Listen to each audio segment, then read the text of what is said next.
Muchas gracias, Edith. Muchas gracias primero que nada por la invitación. Nanomateriales basados en carbono. El contenido de la plática va a llevarse de la mano vamos a hablar un poco de la nanotecnología, en el estado del arte, de sus orígenes. Vamos a hablar un poquito del grafeno relacionado a la tecnología y hacia dónde vamos. Bien, la nanotecnología tiene sus inicios en la antigüedad con el trabajo de los herreros, alfareros, pintores, constructores, quienes mediante diversas técnicas térmicas, mecánicas, lograron construir materiales que ellos, para el conocimiento de esa fecha, no tenían idea de que eran materiales nanoestructurados. Sin embargo, nosotros contamos en la actualidad con vestigios nanotecnológicos que datan desde milenios y en la historia de la tecnología pues resultan demasiado importantes e impresionantes por la calidad del trabajo de estos personajes y aparte el uso que le dieron a estos materiales. La siguiente, por favor. Bien, la perspectiva histórica de la nanotecnología para la fabricación de los nanomateriales incluye diversas eras. Podemos hablar de la era precristiana con el trabajo de los romanos, en donde ellos fabricaron materiales a nanoescala, como nanopartículas de oro, nanopartículas de plata, y un ejemplo claro que ahorita lo vamos a ver en la siguiente filmina es la copa de Licurgo. En el siglo VIII, el empleo de nanopartículas metálicas o el azul maya, ese color tan hermoso, ¿no?, de los mayas, que se debe también a pigmentos que se obtienen a partir del trabajo mecánico para la pintura, en el cual se disminuye el tamaño a nanoescala. Posteriormente, el uso de nanopartículas en la fotografía, y terminamos con el grafeno a principios del siglo XXI, que es el material que yo trabajo y que resulta demasiado impresionante cómo a partir de una estructura en 2 dimensiones se pueden obtener propiedades excepcionales de este material. La siguiente, por favor. Bien, ahorita que hablaba de la era precristiana, con el caso de los romanos fueron pioneros en la nanotecnología. Ellos fabricaron el vidrio impregnado con partículas en escala nanométrica, cerca de los 50 nanómetros, nanopartículas de plata, oro, las cuales modificaban las propiedades ópticas del material, ya que depende del ángulo de incidencia de la luz, el color que se refleja, el color que se puede observar de la copa de Licurgo depende de la presencia de estas nanopartículas de oro y plata. Otro ejemplo del empleo de las nanopartículas también se puede observar en los vitrales de las iglesias antiguas, en donde nosotros podemos admirar el color azul, el verde, el amarillo o el rojo, vitrales que han prevalecido a lo largo del tiempo y que siguen manteniendo esa calidad en términos de propiedades ópticas, ya que en la fabricación del vidrio se pueden disminuir los tamaños a escala nanométrica y eso es lo que a nosotros nos permite observar este fenómeno óptico tan impresionante, ¿no? Otro ejemplo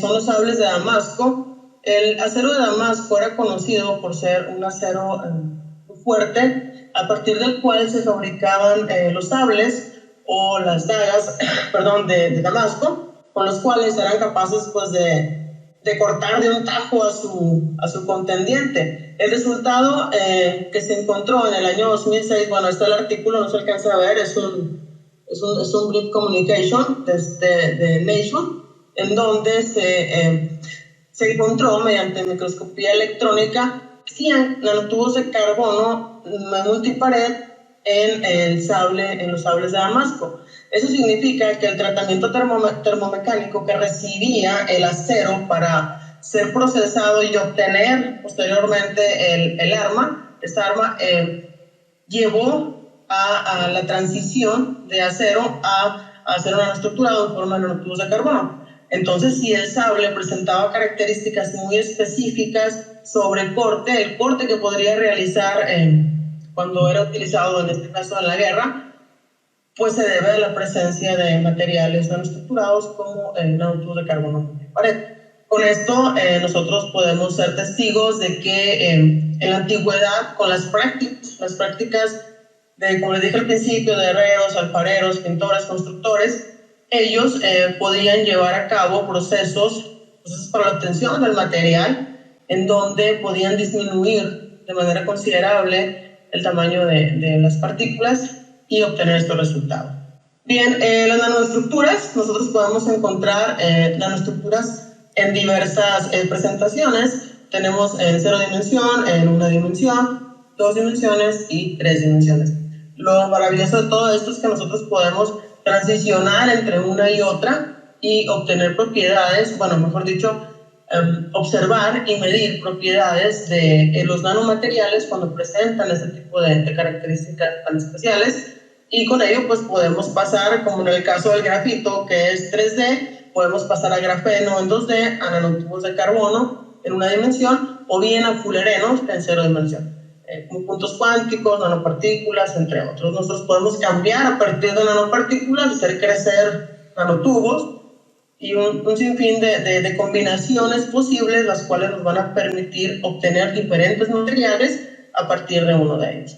Eso se debe a algo que nosotros conocemos como relación área-volumen, y está relacionado con una propiedad de los materiales, la cual va a variar en función del tamaño.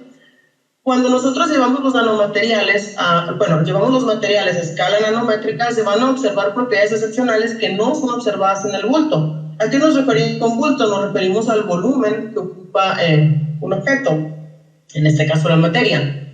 Las propiedades en el bulto se van a exhibir en macro, sin embargo, cuando nosotros nos acercamos a la escala nano, esas propiedades van a variar considerablemente, y eso es lo que hace excepcionales y útiles a los nanomateriales, por ejemplo, en términos de propiedades ópticas, propiedades mecánicas, conductividad eléctrica, conductividad térmica, entre otras. Bien, si pensamos en un cubo, como está ahí escrito en la filmina, un cubo de n centímetros de arista, nosotros vamos a obtener el volumen multiplicando el valor de la arista, 1, 2, 3, n por n por n, y con ello nosotros vamos a obtener el volumen que contiene el objeto, o en este caso el cubo, con esas características.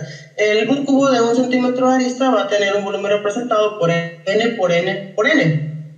Si nosotros queremos hacerlo para 1 centímetro, lo hacemos 1 por 1 por 1, para 3, 2 por 2, 3 por 3 por 3, ahí me equivoqué, debería ser 3 por 3 por 3, para 10, 10 por 10 por 10, etc. ¿No? Pues nosotros vamos a pensar primero cómo obtener el volumen. La siguiente, por favor. Bien, si tomamos un ejemplo, o como ejemplo, un cubo de 3 centímetros de arista, este cubo va a estar dividido en 27 cubos más pequeños. Entonces tomamos el volumen, cuando queremos calcular el volumen sería 3 por 3 por 3, lo cual representa 27. Este cubo va a estar dividido en 27 cubos más pequeños, ¿sí?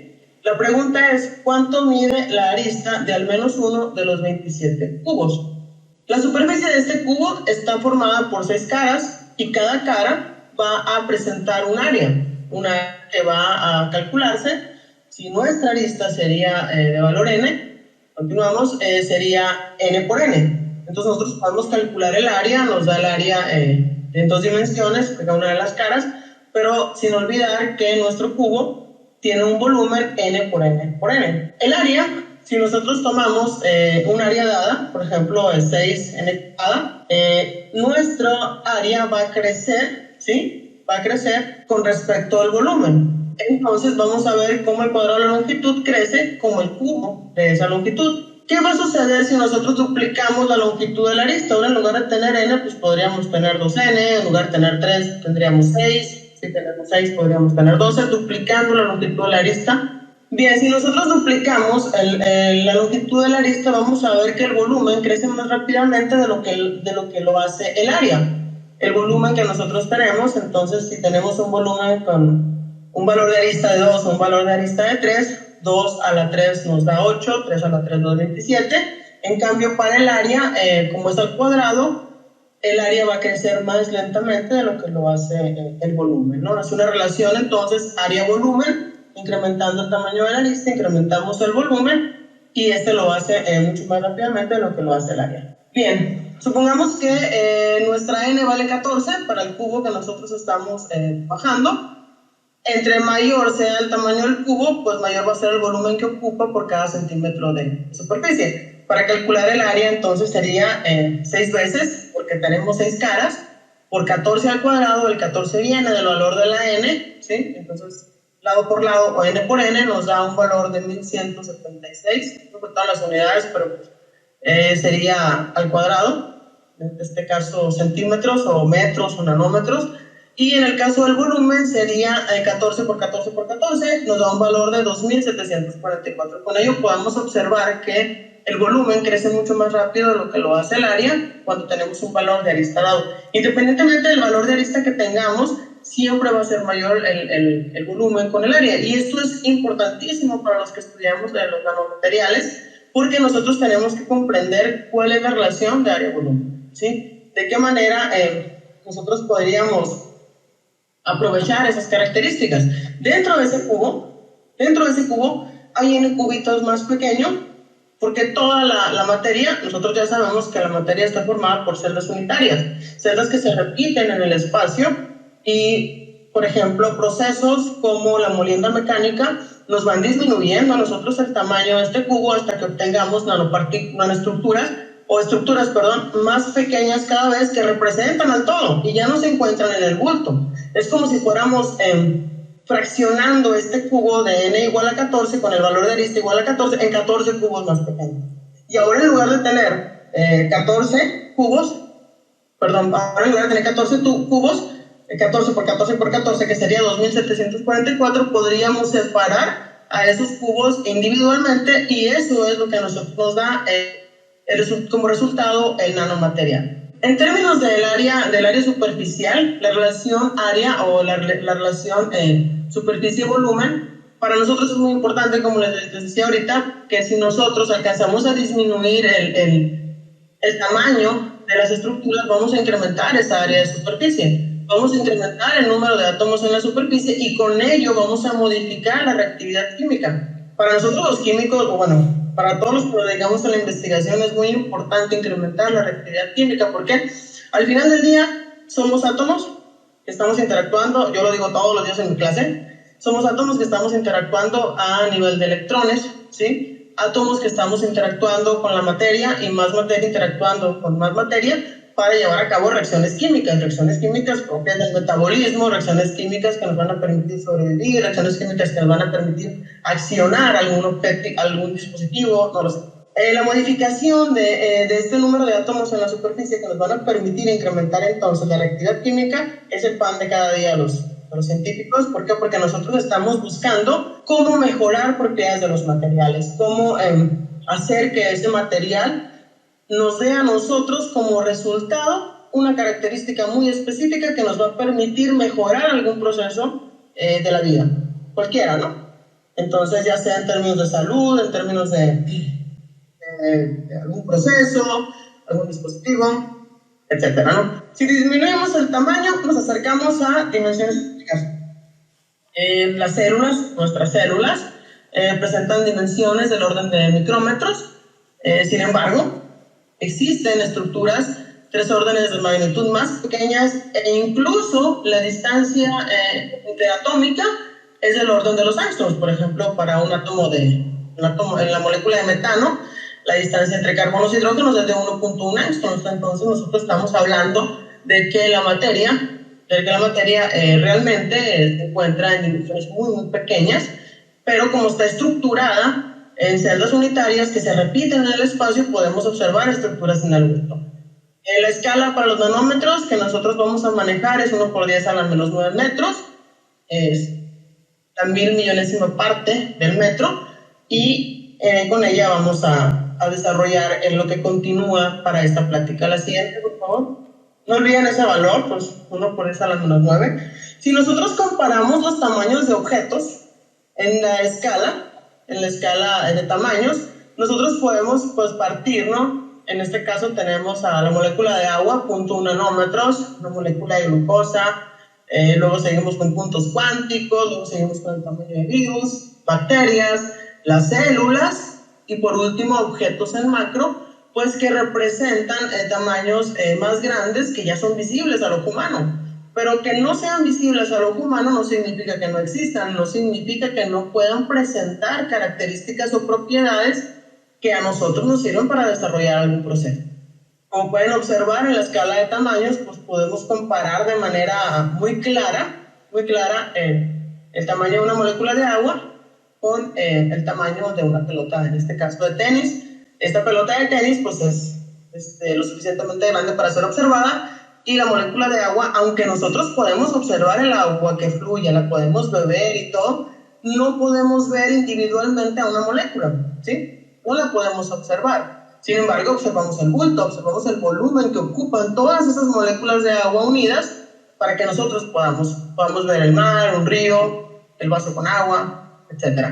La comparación de tamaños de objetos, entonces, nos dice a nosotros que llegar a escala nanométrica realmente es un trabajo arduo que requiere un procesamiento muy específico, un procesamiento muy cuidadoso para que nosotros podamos determinar que estamos en un tamaño nanométrico. Bien, la nanoescala, para resumir lo que hemos estado viendo, la excepcionalidad de la nanoescala pues, está relacionada con la alta relación área-volumen.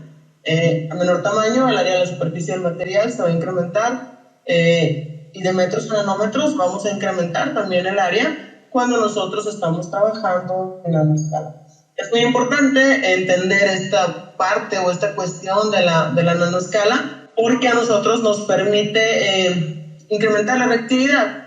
¿Cómo se imagina un estudiante que va introduciéndose a la nanotecnología? ¿Cómo se imagina que un material se puede obtener a nanoescala? O sea, de manera sencilla, en la clase, como un profesor de nano o alguien que se dedica a nano puede explicar la nanotecnología. Imagínense a los estudiantes que tienen un cuaderno, su cuaderno de apuntes.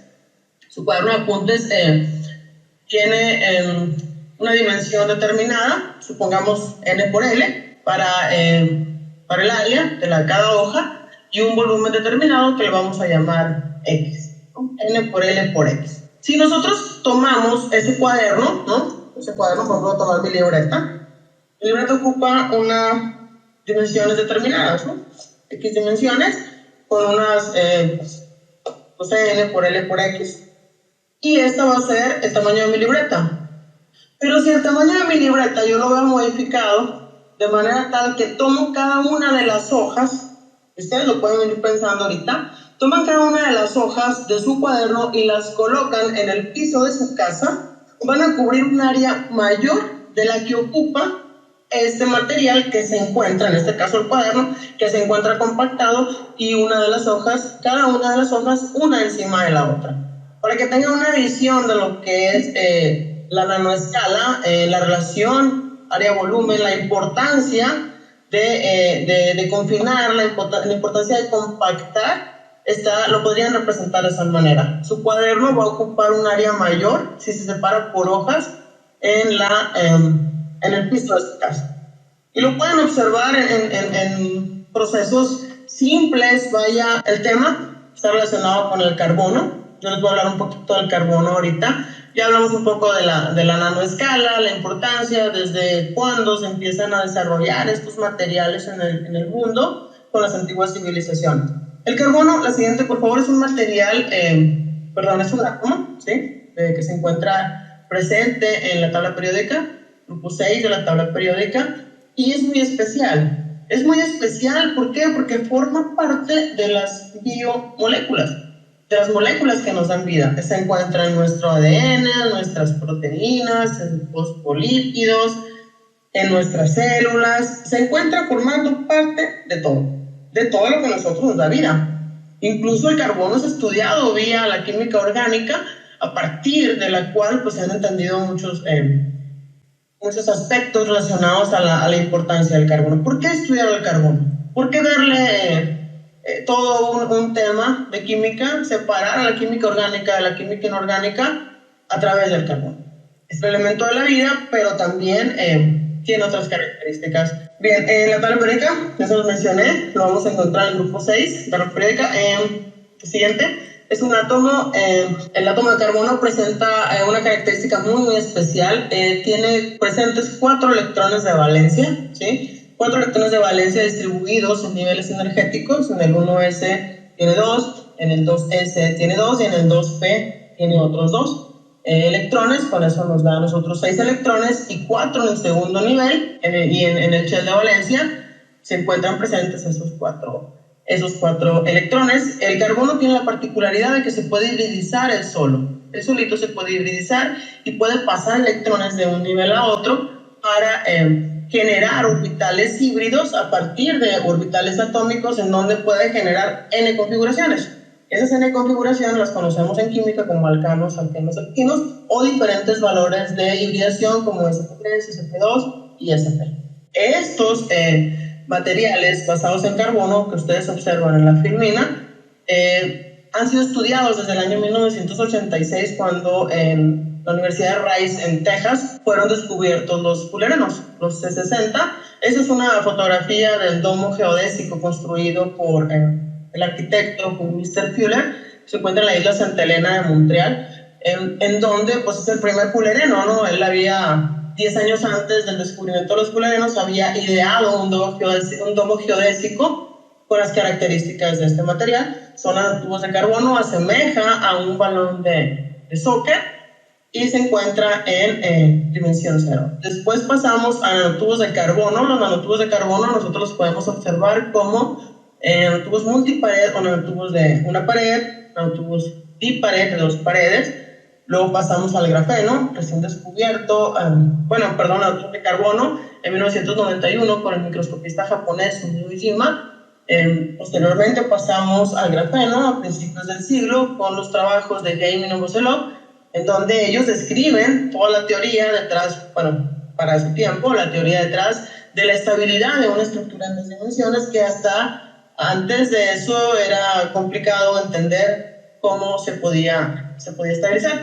Los trabajos del grafeno vienen a reportarse, me tocaba ver a mí artículos de 1950, 1960, en donde se estudia dispersión de rayos X y se encuentran los picos asociados a los patrones de difracción del carbón turbostrático, que se encuentra más o menos en 42.32 grados θ, y después con un tratamiento químico hay una modificación del valor del carbón turbostrático, y este paso nos permite nosotros observar en un difractograma picos ubicados entre 11 y 13 y un ensanchamiento del pico del plano 002 relacionado con la fase hexagonal, el cual se extiende desde 25 a 30 grados θ, lo cual decía pues que en ese tiempo, con el tratamiento mecánico que se estaba utilizando, el grafito pasaba de ser de este grafito a ser grafeno.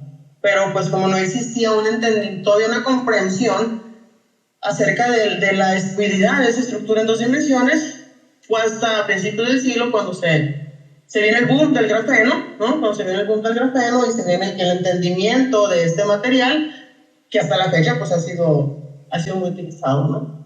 Desafortunadamente presenta la característica de ser metastable, todos ellos. Yo siempre les pregunto en mi clase, si desde 1985 los materiales basados en carbono han sido estudiados con la llegada de los fullerenos y posteriormente con el grafeno, ¿por qué no hemos avanzado tanto, ¿no? En términos del uso de este material, y que realmente presente todas las características y propiedades excepcionales de las que se ha hablado y que han sido como una promesa, ¿no? Para el mundo de la ciencia? Algunas de ellas sí nos han permitido avanzar y construir, mejorar materiales, y otras todavía quedan pendientes, pero bueno, con el trabajo arduo y las generaciones que vienen trabajando y vienen dándole duro, pues con ello se pueden mejorar y sanar estos puntos que todavía el grafeno deja pendientes, ¿no? Es conocido como el material de las propiedades excepcionales. Un colega mío dice que es el material de los superlativos, es el más esto, es el más aquello, efectivamente es el más ligero. Nosotros podemos observar aerogeles fabricados a partir de grafeno. Es muy fuerte, es el material más fuerte conocido en 2 dimensiones. Ahorita vamos a hablar un poquito de ello.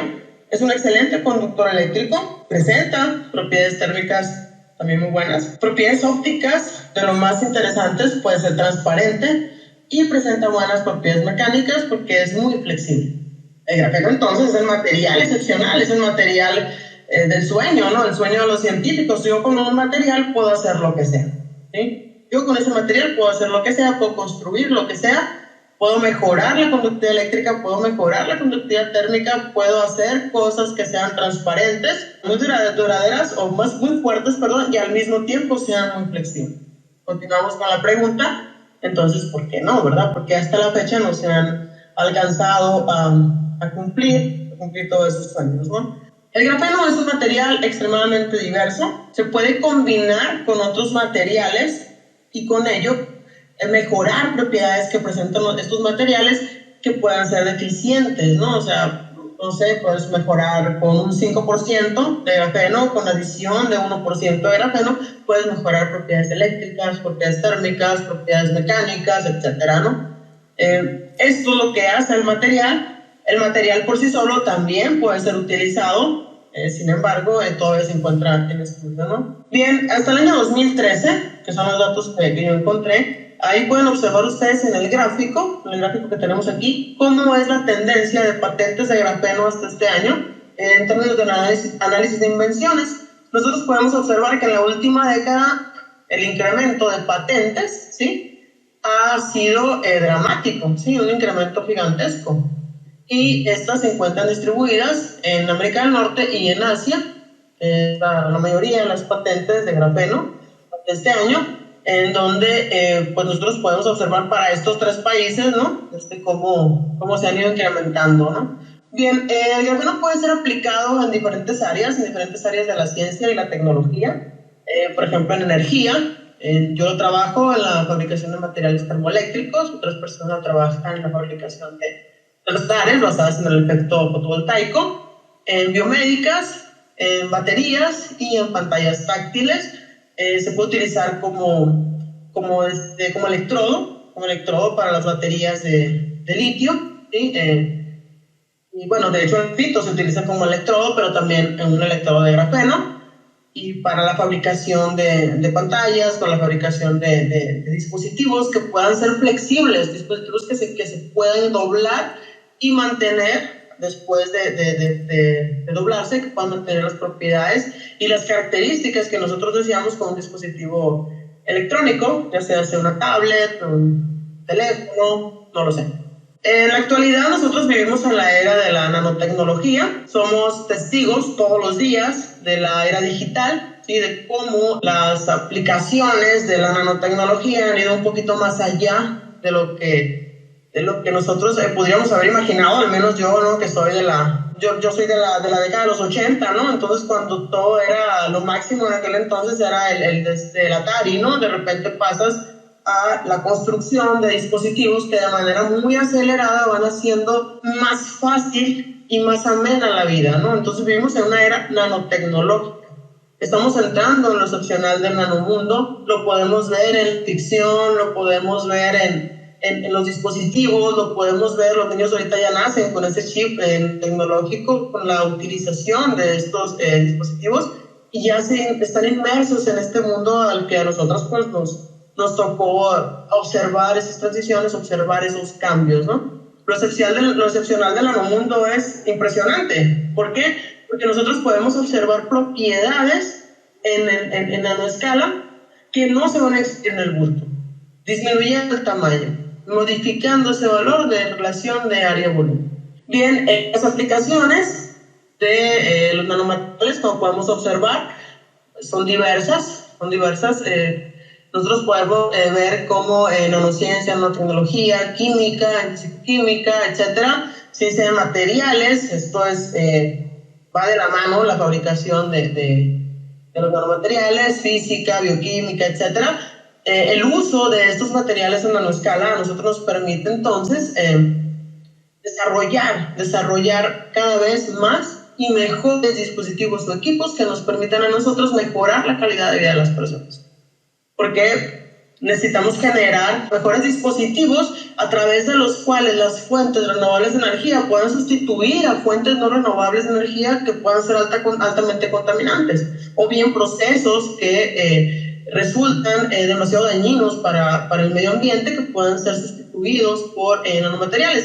De ahí que la gran cantidad de trabajos o la gran cantidad de publicaciones de impacto científico alto realmente contribuyan a encontrar cómo estos nanomateriales, y no nada más los basados en carbono, cualquiera de los nanomateriales inorgánicos incluso, pero que no dañen al medio ambiente. En la fabricación de materiales termoeléctricos se utilizan, por ejemplo, materiales que realmente son muy costosos, que realmente dañan al medio ambiente, que son de difícil procesamiento. Sí, es verdad, dan una conversión, ¿sí? Una conversión de calor en energía eléctrica, pero si lo vemos en una relación costo-beneficio, el daño que le estamos generando al medio ambiente por el manejo y procesamiento de estos materiales va a resultar en un futuro pues más dañino de lo que podría beneficiar con la generación de energía a partir del calor residual. La nanotecnología, pues nosotros vemos en diferentes países, ¿no? En diferentes países. En América Latina está Brasil, en América del Norte, Estados Unidos y Canadá, en Europa, pues en Europa en general hay un desarrollo muy grande, en Asia y en la India. Nosotros podemos observar cómo el tratamiento la producción de nanomateriales para el mejoramiento de la vida o el mejoramiento del procesamiento que nos permitan a nosotros obtener algún producto que estamos buscando, pues realmente se ha ido extendiendo en el planeta Tierra y nos ha permitido a nosotros pues, desarrollar más y mejores procesos. Bien, la nano y la tecnología van de la mano como resumen, para el desarrollo de materiales, para el desarrollo de productos y para algo que es muy importante, es la innovación. La innovación es mejorar algún proceso cuando nosotros ya tenemos uno establecido. Tengo un lápiz y ese lápiz, ¿cómo lo puedo mejorar? ¿Cómo lo puedo innovar? Inventas el borrador, ¿sí? La innovación es entonces aquello que nosotros con lo cual vamos a contribuir para mejorar algo que ya está. Para la nanotecnología es muy importante el proceso de innovación. ¿Por qué? Porque a partir de un material o de un proceso, de un sistema que nosotros ya tenemos establecido, vamos a mejorarlo y vamos a generar condiciones diferentes que van a resultar mejores para el proceso que nosotros tenemos en este momento. Todo esto tiene su origen en el año 1959 con la plática del laureado del Nobel, el físico Richard Feynman, estadounidense. Él dio esta plática en Caltech en diciembre de 1959. Es mucho más allá de lo que nosotros podemos ver. Él imaginó un mundo a nanoscala. Él imaginó que existía algo más allá, algo más abajo en el suelo que no se podía observar. Y él lo explica, ¿no? O sea, cómo se pregunta en el texto que en la lectura que ya después ya la publicaron, ¿no? Está disponible en la red por si la quieren leer. ¿Cómo se genera la superconductividad? O sea, él hablaba de acercamientos de niveles cuánticos, de niveles energéticos, y con ello generaron una superconductividad. ¿Cómo? O sea, se lo preguntaba. ¿Se pueden acercar? ¿Se pueden acercar a esos niveles? ¿Cómo le podemos hacer? ¿Cómo podríamos hacer que los tomos de la Enciclopedia Británica quepan en la punta de una aguja? La respuesta en ese momento fue construir una aguja gigante y con esa aguja gigante pues ahí puedes meter todos los tomos. Él responde no, mejor hacemos una miniaturización de las cosas, disminuimos el tamaño. La importancia de disminuir el tamaño, de obtener miniaturas, de esa miniaturización de las cosas, es lo que a nosotros nos llevó al entendimiento de la nanotecnología. Gracias a los trabajos y a las ideas de Richard Feynman, y gracias a su entendimiento de la ciencia y gracias a todo lo que él logró discernir para el año 1959, nace la nanotecnología. Sus ideas quedaron abandonadas por alrededor de 20 años hasta que se hizo el descubrimiento, se empezó a utilizar el microscopio de fuerza atómica, por ahí no recuerdo, 70 más o menos. Se inicia este uso, este entendimiento de la microscopía de fuerza atómica y se retoman los trabajos de Richard Feynman. Se retoman las ideas de Richard Feynman y para el año 1985, con el descubrimiento de los fullerenos, ya no nos detienen, ¿no? Ya llevamos del 85, 95, 2005, 2015, vamos para 40 años en el año 2025 de trabajo, si ustedes pudieron observar en las gráficas anteriores, de trabajos que van en incremento, en aumento en términos de nanotecnología y de ciencia de materiales. Para el desarrollo de mejores dispositivos que mejoren la calidad de vida de los seres humanos, ¿no? Y con calidad de vida de los seres humanos me refiero a sanear el agua, sanear el aire, recuperar suelos. No nada más es construir mejores celulares, mejores pantallas táctiles, televisores que presenten una calidad de colores mucho mejor, no. Tiene que también ir a invertirse en lo que nos genera a nosotros vida y en lo que nos permite a nosotros estar aquí en este planeta sustentablemente. La que sigue, por favor. Bien, la nanociencia como tal, entonces va a ser la disciplina que estudia las propiedades que se encuentran relacionadas a estos nanomateriales y trata de partículas cuando se encuentra a una escala de 1 a 100 nanómetros, básicamente, ¿no? La siguiente, por favor. Estos nanomateriales son aquellos que nosotros vamos a tener agregados como átomos o moléculas a nanoescala, cuando a partir del bulto nosotros podemos separar a estos nanomateriales y obtener fracciones cada vez más pequeñas en escala de nanómetros que van a presentar esas propiedades excepcionales. La siguiente, por favor, es la billonésima parte de un metro, es más pequeño, 100.000 veces más pequeño que el diámetro de un cabello humano. Lo comparan con el tamaño del átomo de hidrógeno y, bueno, 10 átomos de hidrógeno medirían entonces un nanómetro. La siguiente, por favor. Otra parte importante de la nanoescala serían nanopartículas que se encuentran entre 1 y 10 nanómetros, que son consideradas los bloques de construcción de los nanomateriales. La siguiente, por favor. En nanoescala ya sabemos que las propiedades son dependientes de la superficie y que el confinamiento cuántico domina las propiedades en el bulto. ¿Cómo influye la nanoescala en las propiedades de los materiales? Bien, pues en propiedades ópticas, en propiedades mecánicas, en propiedades eléctricas y en propiedades térmicas. Cuando nosotros disminuimos el tamaño del material, hacemos modificaciones en términos estructurales, en donde ahora nosotros podemos cambiar o mejorar las características de nuestros materiales. Lo podemos observar a la nanoescala en la naturaleza, por ejemplo en las biomoléculas, en los colores que podemos observar en objetos, en animales, ¿sí? En la forma en la cual esos animales se han ido adaptando durante el proceso evolutivo, como en el caso de los ojos de insectos. También los encontramos de origen natural, las nanopartículas que puedan ser expedidas a partir de la actividad volcánica, las micas o los coloides, ¿no? Como la sangre, la leche o los aerosoles. Lo podemos observar en el mundo biológico, en la flor de loto. La flor de loto tiene una característica muy específica de superhidrofobicidad. Es superhidrofóbica, una gota de agua se resbala. ¿Por qué? Porque tiene la estructura de la flor de loto presenta nanoestructuras, las cuales cambian, no permiten que exista un mojado. El wetting no sucede y la gota de agua se resbala evitando el mojado, ¿no? Los geckos, que en sus patitas, en las patitas de ellos les permite adherirse a las superficies mediante interacción de tipo Van der Waals, o en el caso de la tela de araña, que es una estructura muy fuerte, ¿sí? Flexible y muy fuerte, también está formada por nanoestructuras. Bien, las propiedades de los materiales son diferentes, pueden ser utilizados en catálisis, en difusión, propiedades mecánicas, propiedades ópticas, eléctricas, térmicas, termoeléctricas, fotovoltaicas, etcétera, ¿no? ¿Hacia dónde vamos y cómo vamos a llegar ahí? Es una pregunta que me gusta mucho hacer, porque ¿a dónde vamos, no? Pero si ya tienes la meta, ¿cómo le vas a hacer para cumplirla?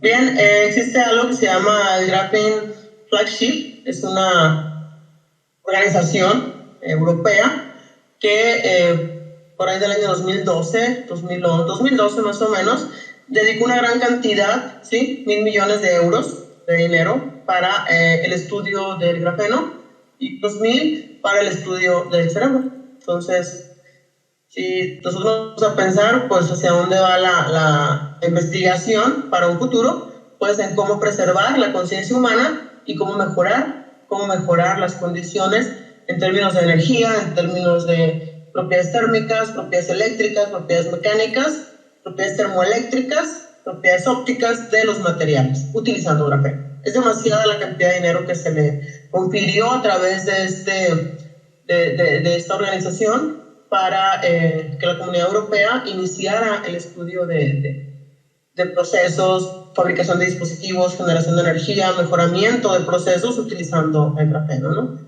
el mejoramiento de las propiedades conocidas hasta la fecha sí ha dado resultados y bueno, hay grupos de investigación, incluido en donde yo trabajo, para mejorar propiedades de materiales y con ello coadyuvar a la mejora de la vida de las personas en la vida diaria. Hablar un poquito acerca de la obtención de grafeno oxidado y grafeno oxidado reducido para el mejoramiento de propiedades.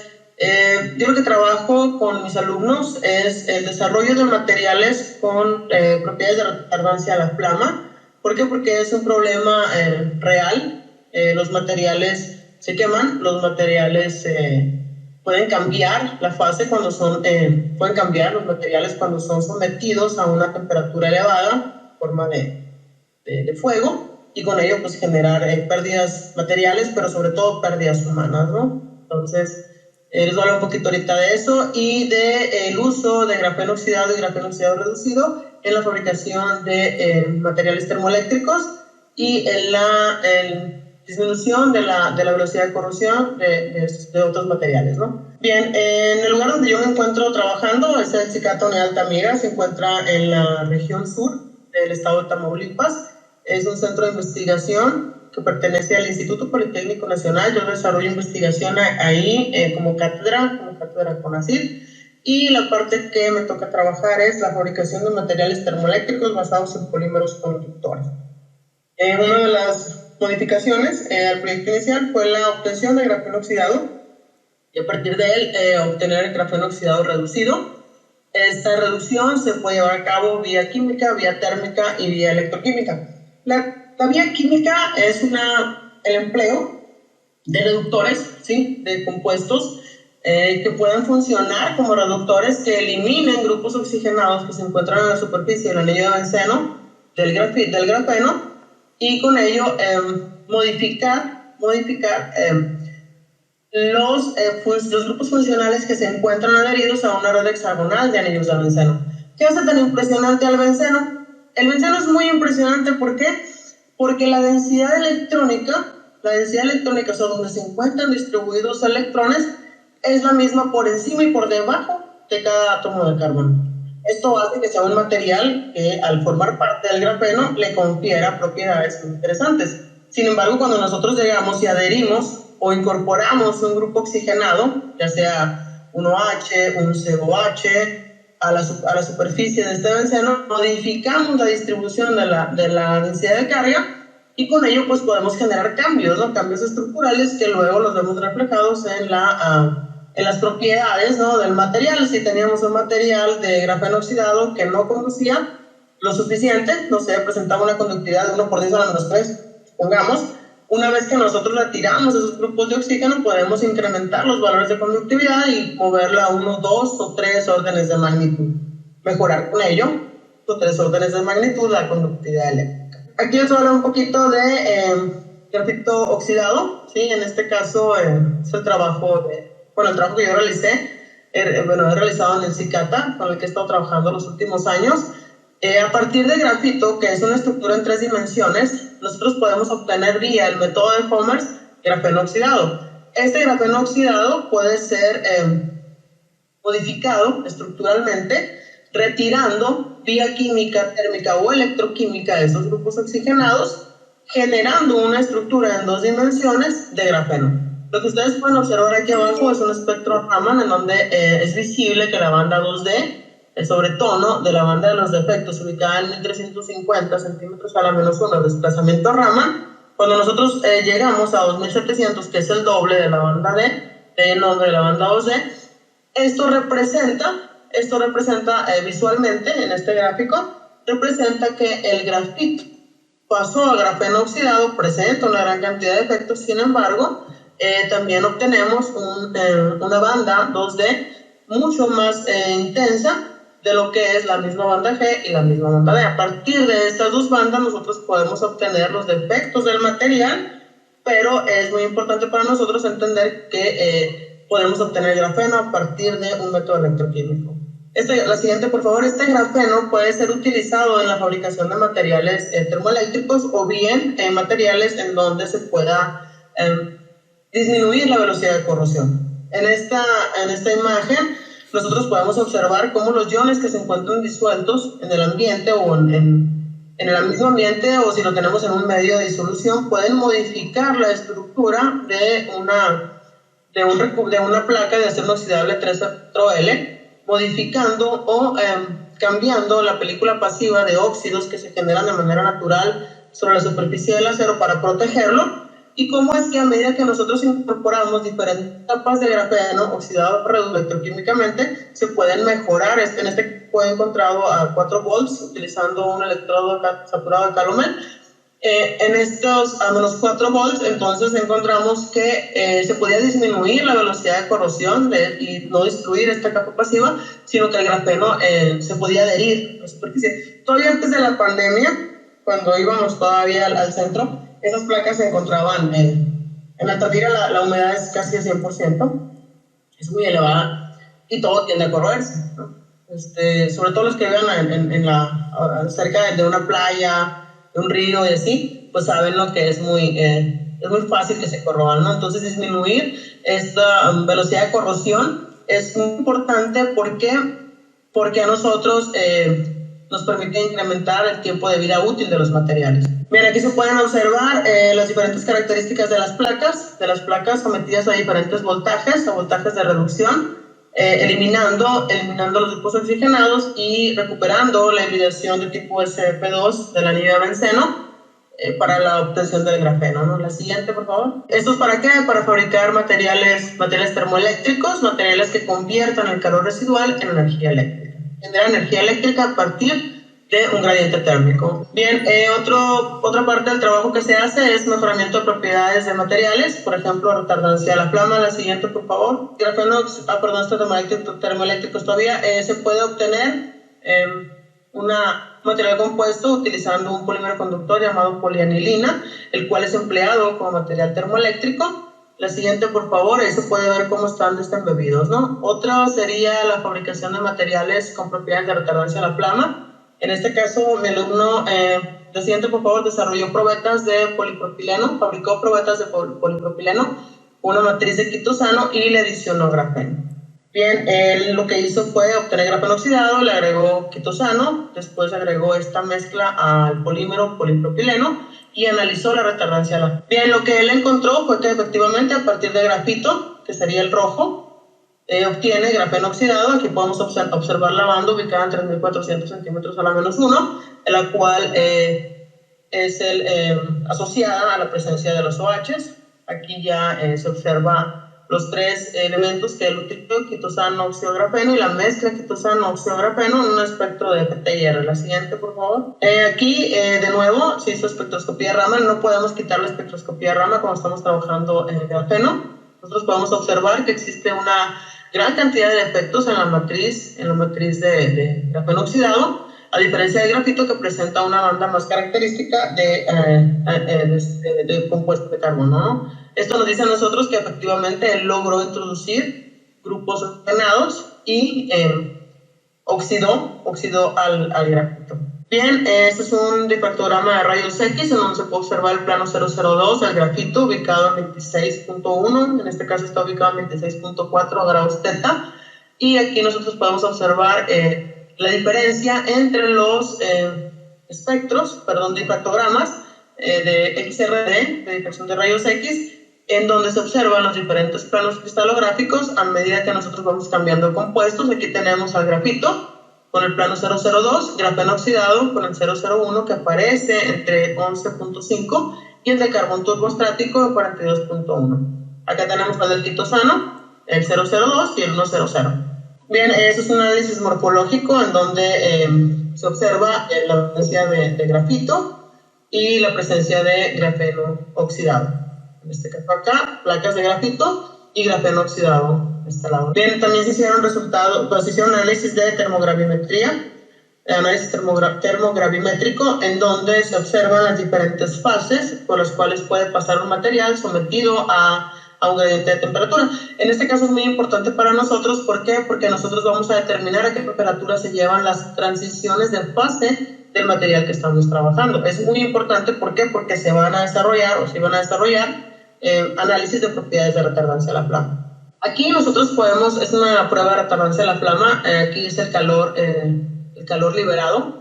El calor liberado, y aquí es muy importante observar que cuando se encuentra el polipropileno solo o puro, es diferente a cuando nosotros le agregamos grafeno oxidado en 1 y 5%, y sobre todo cuando le agregamos quitosano al grafeno oxidado y quitosano al 1 y al 5%. ¿Qué estamos viendo en este gráfico? Nosotros estamos viendo en este gráfico que a medida que incrementamos, a medida que modificamos la matriz de polipropileno, estamos cambiando el tiempo en el cual se libera el calor. O sea, este polipropileno dura más tiempo quemándose, liberando calor. A medida que nosotros estamos incorporando grafeno oxidado y quitosano con grafeno oxidado, nosotros podemos observar cómo la liberación de calor se ve modificada. Si nos ubicamos en la línea, en la curva azul, en donde tenemos grafeno oxidado al 5%, nosotros podemos observar que el calor liberado es menor